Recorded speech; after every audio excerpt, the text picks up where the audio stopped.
Assalamualaikum warahmatullahi wabarakatuh. Salam sejahtera untuk kita semua. Halo anak-anak, apa kabarnya? Semoga anak-anak semuanya dalam keadaan sehat. Pak Guru di sini juga sehat. Amin. Anak-anak sekalian, di pertemuan ini kita akan belajar tentang materi pendidikan jasmani, olahraga, dan kesehatan. Pada pertemuan ini, kita akan belajar tentang materi yang sangat seru sekali, yaitu permainan bola kecil. Nah, permainannya apa? Yaitu kita nanti akan bermain rounders.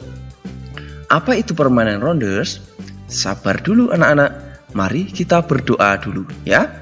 Untuk memulai belajar kita mari berdoa. Berdoa mulai.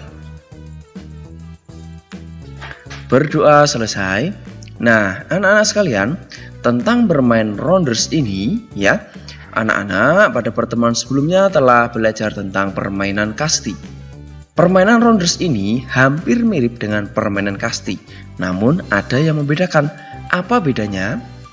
Anak-anak harus menyimak baik-baik apa yang Pak Guru sampaikan, agar nanti ketika anak-anak bisa memahami permainan rounders ini, anak-anak bisa membedakan permainan rounders dan permainan kasti. Oke? Baik, di pertemuan sebelumnya anak-anak telah belajar tentang cara melempar bola rounders. Ya, untuk lemparan lambung, mendatar, dan bola menyusur tanah. Selanjutnya, anak-anak telah belajar juga bagaimana cara menangkap bola rounders, ya, baik bola yang datang lambung, mendatar, ataupun bola menyusur tanah. Lalu, anak-anak juga telah belajar bagaimana cara memukul bola rounders dengan benar, ya. Nah, di pertemuan ini kita akan pelajari dengan jelas, ya, untuk permainan yang sangat seru sekali ini, yaitu bagaimana cara bermain rounders. Baik anak-anak, siapkan alat tulisnya ya, agar anak-anak bisa mencatat hal-hal yang menurut anak-anak penting. Kemudian Pak Guru akan sedikit menjelaskan apa itu atau hal-hal yang sangat penting tentang permainan rounders. Lapangan rounders berbentuk segi 5 beraturan dengan panjang tiap sisi 15 meter. Kemudian setiap sudut lapangan terdapat base atau papan hinggap. Kalau anak-anak pada permainan kasti itu ada tiang hinggap ya. Namun pada permainan rounders ini tidak menggunakan tiang, tetapi menggunakan sebuah papan hinggap. Kemudian anak-anak ada 5 base atau tempat hinggapnya, yaitu tempat hinggap 1, tempat hinggap 2, tempat hinggap 3, 4, dan tempat hinggap 5 atau home base atau rumah. Dan jarak antara tempat hingga antar tempat base itu kira-kira adalah 15 meter anak-anak. Nah, anak-anak bisa melihat gambaran di sini. Jadi anak-anak nanti kalau di rumah ada lapangan atau halaman, coba anak-anak buat sebuah bangun segi 5 ya, dengan terdapat titik sebanyak 5 seperti ini ya. Buatlah lapangan seperti ini. Kemudian anak-anak jaraknya dikira-kira yaitu 15 meter.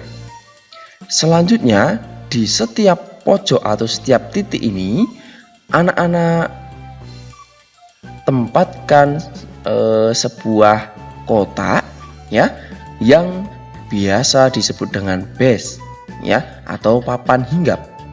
Nah, di sini ya bisa pilih salah satu titik pertama yang digunakan sebagai base 5 atau home base atau rumah. Lalu di sebelah kanannya adalah base 1. Selanjutnya adalah base 2. Lalu putar lagi base 3. Dan yang berikut adalah base 4. Jadi kalau dihitung semuanya ada berapa anak-anak? Iya, bagus sekali, 5 base atau 5 papan hinggap. Nah, kemudian anak-anak di tengah ini ya, anak-anak bisa kira-kira di sini ya merupakan pitcher atau tempat pelempar.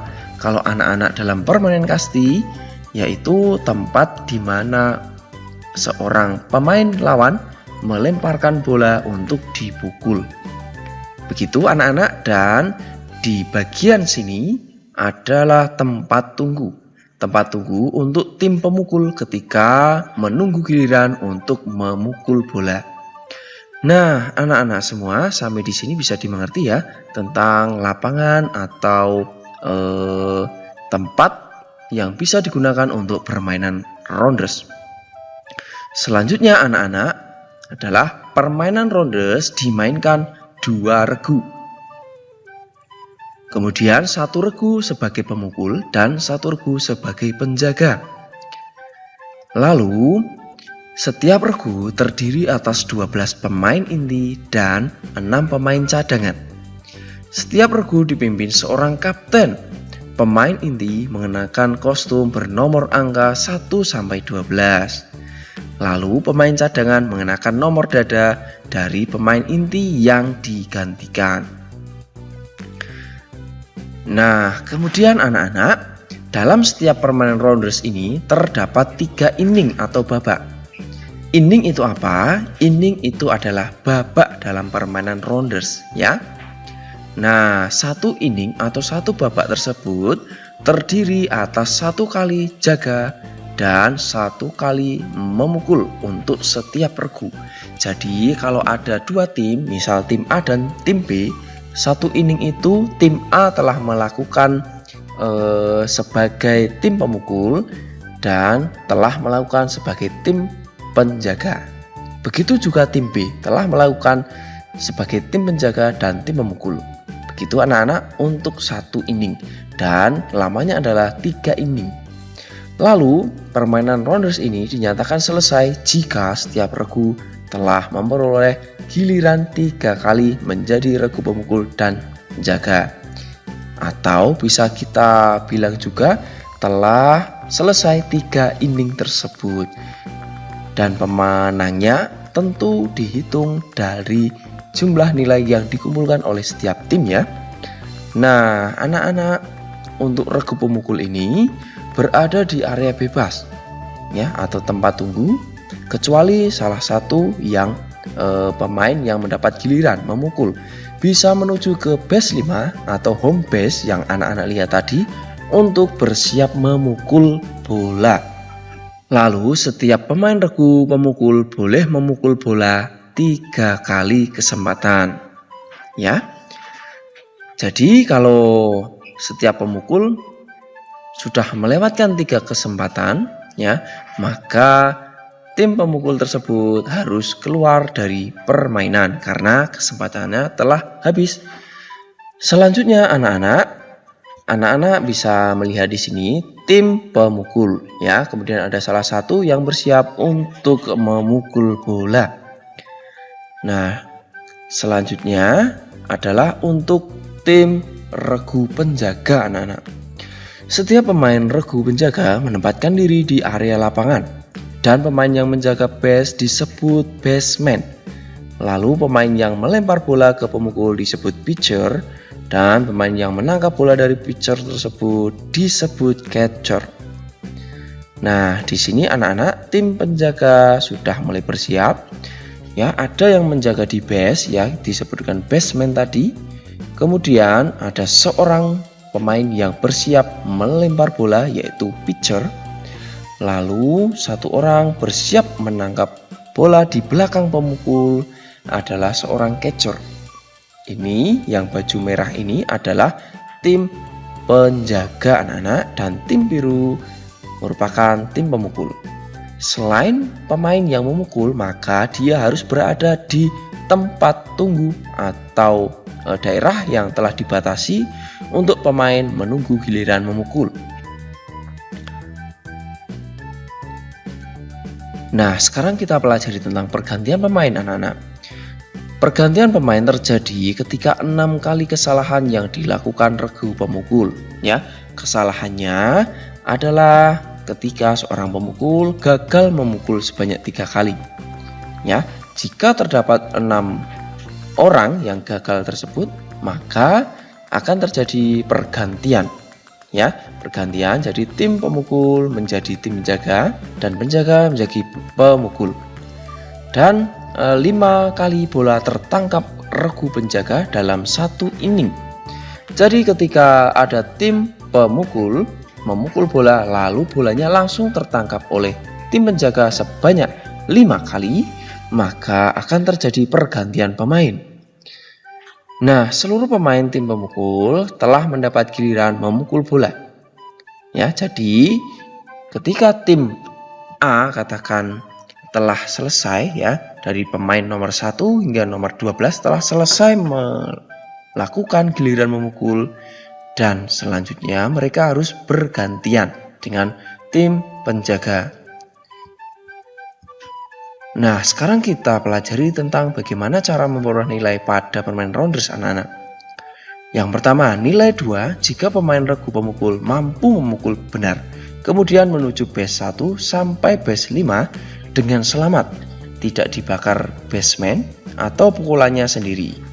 Nah, anak-anak bisa lihat pada sebuah contoh permainan di sini ada seorang tim yang akan melempar bola untuk memukul. Di sini sudah bersiap pemain untuk memukul bola. Kemudian seorang pitcher atau pelempar bola melempar bola, kemudian bola dipukul. Nah, lalu bola melambung jauh ke sana dan pemain yang memukul bola tadi, ya, segera berlari menuju ke base 1. Ya, karena bolanya masih jauh, dia bisa berlari ke base 2, lalu berlari lagi menuju ke base 3, lari lagi ke base 4, ya, sambil menginjak base, ya. Sekali lagi, dalam berlari menuju base, anak-anak harus menginjak base. Ya, karena bola masih jauh atau masih dalam posisi aman, maka pemain tersebut lari lagi menuju ke home base atau base 5. Jadi dalam satu kali pukulan, pemain ini berhasil berlari dari base 1 sampai base 5. Maka dia mendapatkan nilai 2. Selanjutnya anak-anak, untuk nilai 1, yaitu jika pemain dari regu pemukul mampu memukul benar, tetapi di salah satu base, pemain tersebut berhenti dan menunggu pemukul lain melakukan pukulan sah untuk melanjutkan ke base 5. Lebih jelas anak-anak bisa lihat contoh di sini. Nah, ada salah satu pemain yang telah berhenti di base kedua ataupun base ketiga, 4, ya. Bisa dalam contoh ini Pak Guru berikan contoh di base 2. Nah, kemudian di sebelah base 5 ada seorang pemain yang siap memukul bola. Nah, kemudian bola dilempar oleh pitcher atau pelempar, kemudian bola dipukul. Nah, lalu pemukul tadi berlari ke base 1 dan karena pemain yang ada di base 2 ini masih dalam posisi aman, dia segera berlari ke base 3 dan ke base 4, lalu kembali ke home base atau rumah atau base 5 tadi, sehingga pemain tersebut memperoleh nilai 1 untuk timnya, ya. Jadi seperti itu anak-anak, jika ada seorang pemain berhasil menuju ke base 5 atau home base dari pukulan orang lain, maka dia akan mendapatkan nilai 1. Sampai di sini bisa dimengerti anak-anak? Baik, kita lanjutkan, ya, masih nilai, yaitu nilai 0 jika pemain dari regu pemukul melakukan pukulan benar tetapi tidak berhasil mencapai salah satu base. Dan ini juga termasuk cara menghentikan tim pemukul pada permainan. Nah, caranya adalah dengan mentik atau menyentuhkan bola ke pemukul dan membakar base. Lebih jelas anak-anak bisa lihat contoh berikut, yaitu untuk bola disentuhkan kepada tim pemukul sebelum pemain tersebut sampai ke base. Di sini di base 5 bersiap memukul, kemudian pemain melempar bola, lalu bola dipukul. Nah, kemudian bola ternyata menuju daerah base 1. Kemudian pemukul tadi berlari dan tim penjaga juga berlari mengambil bola. Nah, lalu tim penjaga mengejar dan menyentuhkan bola kepada pemukul. maka tim pemukul tersebut dia akan berhenti dan keluar dari permainan, sehingga dia tidak bisa menghasilkan nilai untuk timnya. Yang kedua adalah base dibakar dengan cara penjaga menginjak base sambil memegang bola. Nah, anak-anak bisa lihat lagi sebuah gambaran atau contoh berikut. Tim pemukul bersiap ya, salah satu siap memukul bola, lalu bola dilempar oleh pitcher atau pelempar, kemudian bola dipukul dan bola ternyata mengarah di antara base 1 dan home base. Lalu tim penjaga berlari mengejar bola dan pemukul berlari menuju ke base 1. Namun sebelum pemukul tersebut sampai ke base 1, ternyata tim penjaga telah berhasil menangkap bola, lalu dia berlari dan menginjak ke base 1. Itulah yang dinamakan membakar base. Sehingga pemain tersebut atau pemukul tersebut dia dinyatakan gagal atau berhenti dalam permainan, secara otomatis tidak bisa memperoleh nilai untuk timnya. Jadi begitu anak-anak. Kemudian masih pada nilai, yaitu nilai 1. Jika pemain regu penjaga sekarang mampu menangkap bola pukulan pemain regu pemukul. Nah, artinya begini anak-anak, ketika bola dilempar oleh pemukul, lalu bola dipukul, kemudian ternyata ketika bola melambung, ternyata berhasil langsung ditangkap oleh tim penjaga tanpa memantul tanah. Jadi lambung langsung tertangkap. Dengan demikian, tim penjaga akan memperoleh nilai 1. Begitu anak-anak, semoga anak-anak bisa memahami permainan rondes dengan benar. Dan sampai di sini dulu pembelajaran kita hari ini. Mari kita akhiri belajar kita dengan berdoa. Berdoa mulai. Selesai. Sampai jumpa anak-anak di pertemuan selanjutnya.